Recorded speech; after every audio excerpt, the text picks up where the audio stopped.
Colorado Parks and Wildlife says it has issued 90,000 more fishing licenses this year compared to last year. But if fishing with a bobber doesn't get your heart pumping, we recommend you pick up a fly rod.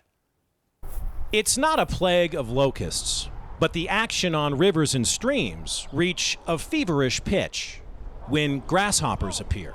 You got the dog days of summer is when hopper season's happening. So late June, July, August, and there's not a lot of other stuff going on fishing-wise. Brian Young is a fly fishing guide, and this is his favorite time of year. That's a fish. It's basically dry fly at its best. You've got big flies you can actually see, so you're not fishing little 24s and 26s like you do with deckers. You got visible strikes. I mean, that's just a blast to see that.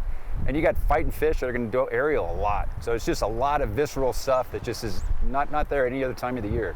They call it the meat and potatoes of fly fishing. Brian says a grasshopper is the equivalent of a cheeseburger for a trout. It's up to you to ring the dinner bell. The harder you slap that sucker on the water, the better.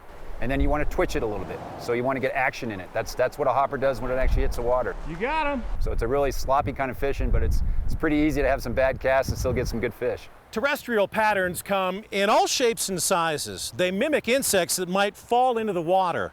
And when you fish them in July and August, it's an out-of-this-world experience. You got to have something as your favorite because you're going to have more confidence when you fish with something as your favorite. We were fishing Moorish hoppers today. You've got Amy's Ant, which is my personal actual favorite fly for the foam guys. The Schroeder's parachute hopper. That is actually absolutely my favorite fly of all. It looks so realistic. And I'll give you another little trick. So if you're not having success on the top, go ahead and stick a split shot on and drown it. And you'll be surprised how amazingly successful a drowned hopper can be as well.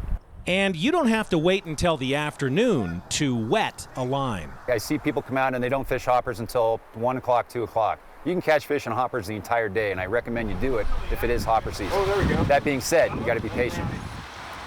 Oh, rainbow, baby.